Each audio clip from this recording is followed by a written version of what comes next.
I'm hoping that if I can get you to work in this way, you're gonna work more general to specific. And then even if it's only 10 minutes, even if it's only 1 hour, you'll have something that feels a little more finished than what you've been creating. Does that make sense? Mm-hmm. So, again, it's focusing on the general to specific.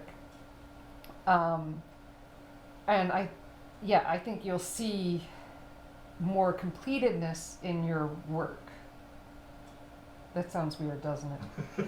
It's okay.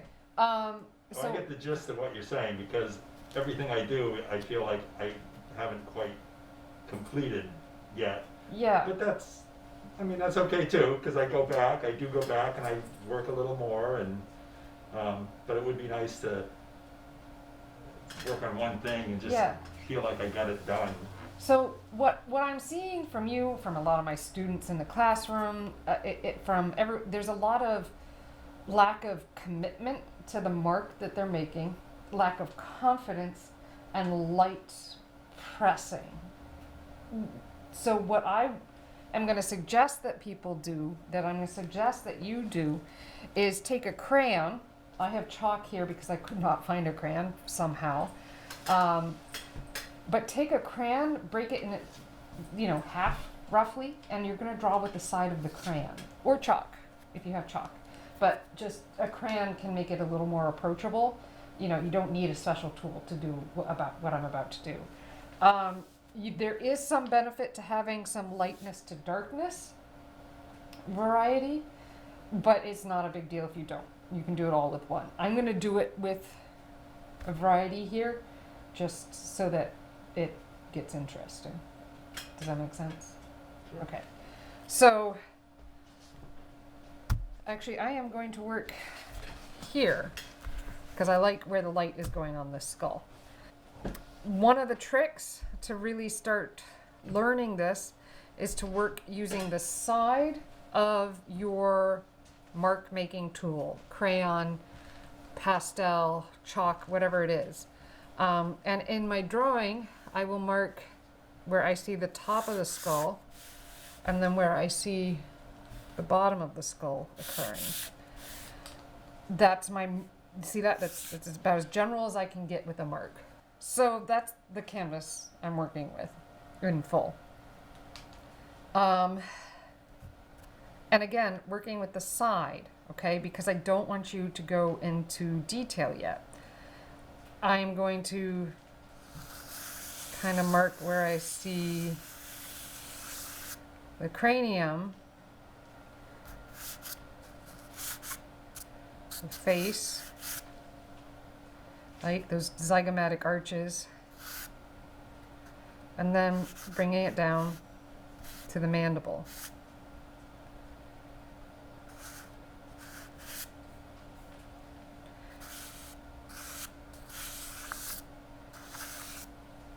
All right, it's almost viewable as a skull already. Do you see that? So super general, very, very general. That's a skull. Are Now, you magical? 'Cause sometimes. it looks like a skull from over here. All you do is go. That's why so this general to specific, like it already looks like it could be a drawing, right? Like when we jump in and do the little details before we get something like this down, we're hurting the final product, and we're making our lives harder in terms of time that we can dedicate to something. There's my shadow. It's not quite to shape, but it's getting there.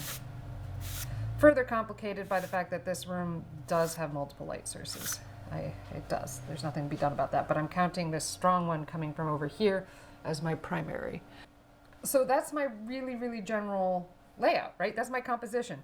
Now because I can see something here, I'm going to draw just a little line here. I'm just going to kind of work it a little bit. There's a little bit of a shadow coming here that will ground it. Just kind of give me a reference point. But that's the skull. That's it. That's it. Now, continuing to use the side, now I am going to start using a variable and I kind of do it automatically where I press harder on one side so it gives you that little bit of a crisp line and it fades away. I'm going to start putting in the facial features.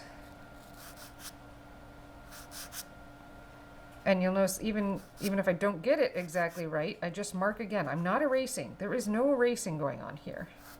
At this stage, there should be no erasing.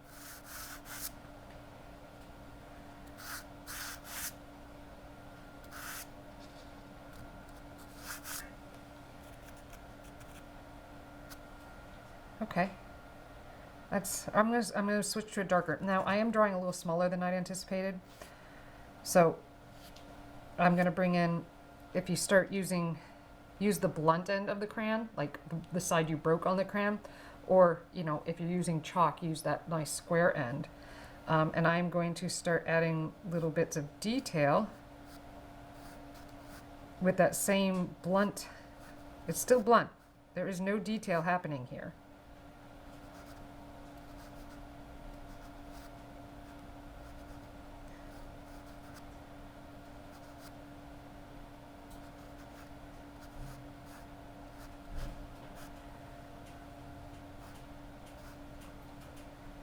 Now we're going to throw in the nose. Again, I'm still using the side, and that is kind of important here. But you can see that it's still general to specific. I'm not worrying about all those details just yet.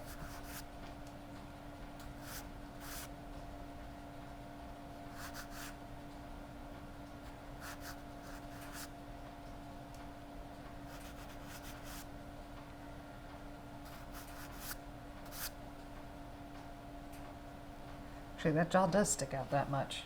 Huh, okay. It feels wrong, but that's what it's doing. Now, with this, I've established there's a light and a dark side to what I'm doing here. These very general lines that I put down will help establish that. But overall, this side is dark. With my little bit of bone features that I've already established, all of this is dark. All of it. So put it in that way.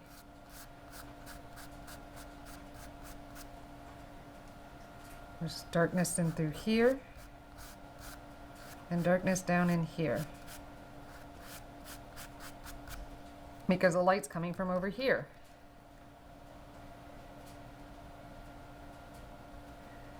Now, as we go darker to our shadows and begin adding even more detail, we can start using more tips, but not until we've established which side is the light side of this and which side is the dark side.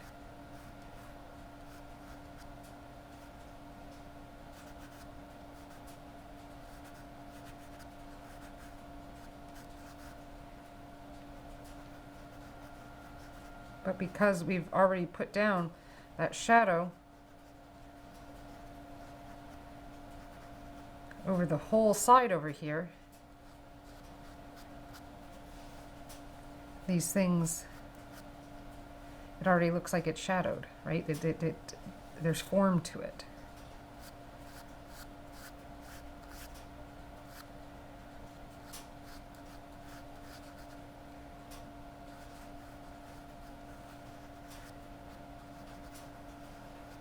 And I'm also trying to do this without erasing, and I would encourage you to do the same.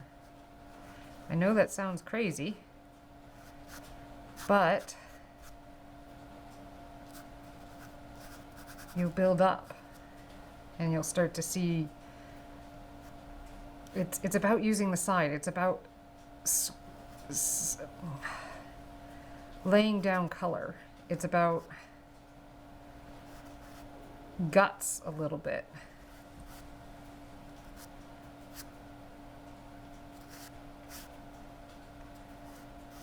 teeth details are not important to establishing this as a skull.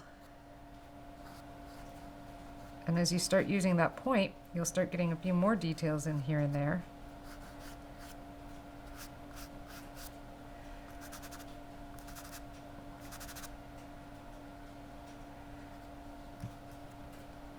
And then you move into the darkest details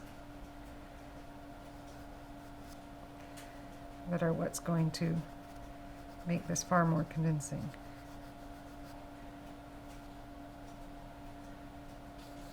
Working with chalk without blowing on it is almost distressing.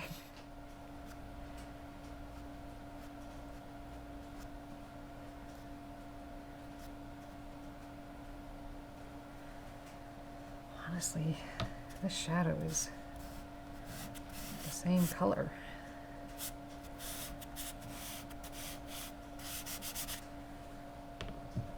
I get a little darkness in through here, right at the edge, not a lot.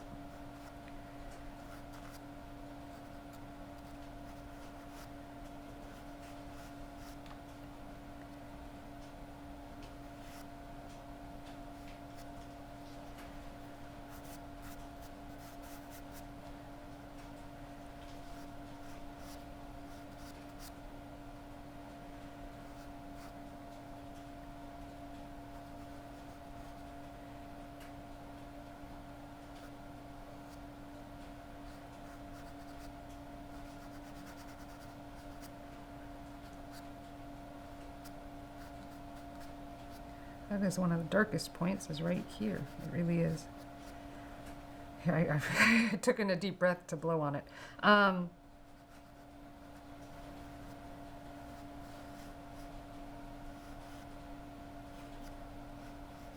only once you have these really basic colors down do you start to add detail.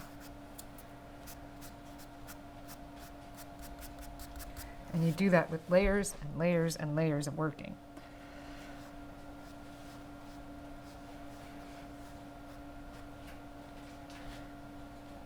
And as long as you draw what you see and not what you think you see, you're gonna end up okay.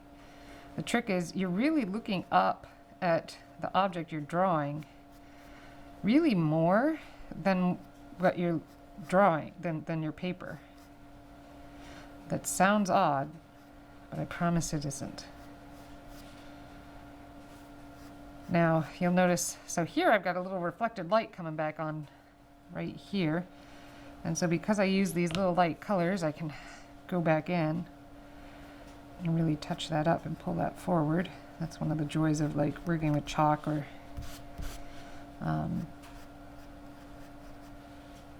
I went to blow on it again.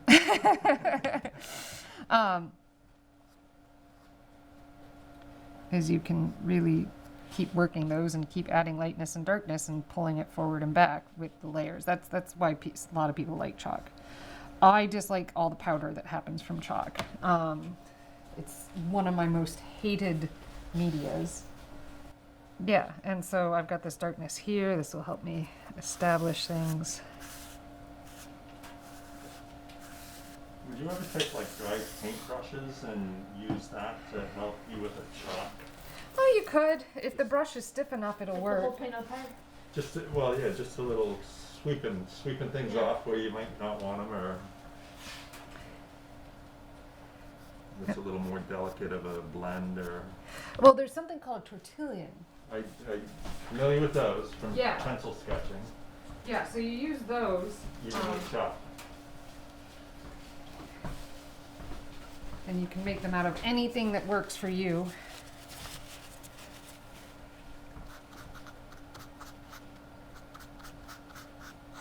The chalk has some decided advantages in blending and color.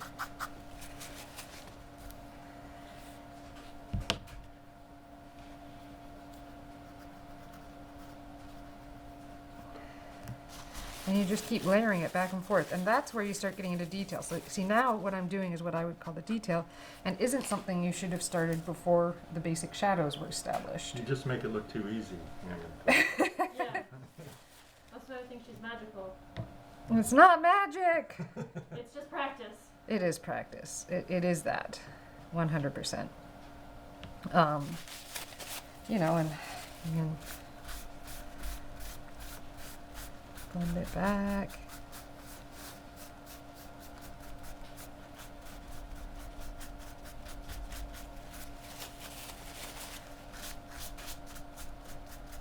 Yeah, I actually really hate chalk. She says, well, like casually creating a masterpiece with it. It feels like nails on a chalkboard to me, working with it. God, one of my teenage private students thought it was hilarious that I hated charcoal and chalk, and so he made it his life's goal to only work in that. I'm like, why are you taking lessons from me if you hate me this much? He thought it was funny. I think, did you say teenager? Yeah, Yeah. That's yeah. Like, I thought we were friends here, yo. So so here's where light can get difficult. So I'm looking, and the skull is in fact lighter here than the paper itself.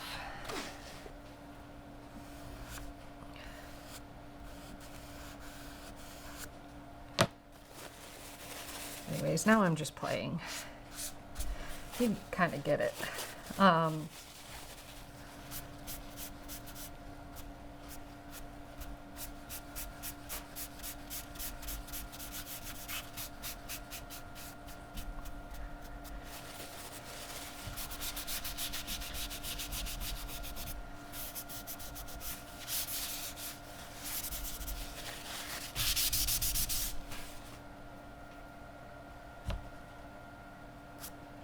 And this is the hard part, is this shadow does almost hit the same colors. Like, you squint your eyes and the skull really does blend into the shadow over here.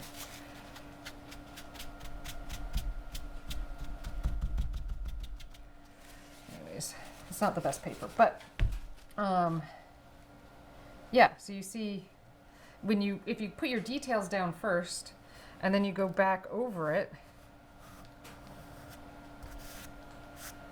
you lose all your work. Why did you do that at the end? To prove to you that you can't, if you do all the details and then do the shadow later, you lose it all. You have to do those big sweeping shadows first. Big sweeping shadows have to be first. There's other reasons for it too, but this is a great No, demonstration. that was. I was just like, oh, don't do that. It's gone! That was just a vlog. It I was is. gonna take a picture of the picture. Well, I can Nice That's video. okay. You can take a selfie. I can pull some of it out. No, that was a good demonstration because It was gone! drove the It's point home at gone! You're like, well, there it went. That So- actually looks pretty cool. So, like, that general to specific work is what allows that detail to come out. I think sometimes I lose sight of what's the more general, and obviously you're pointing out that the shadows are general, so Yeah. or at least get the foundation of the shadow in there. And if I wasn't worried about the details at all ever,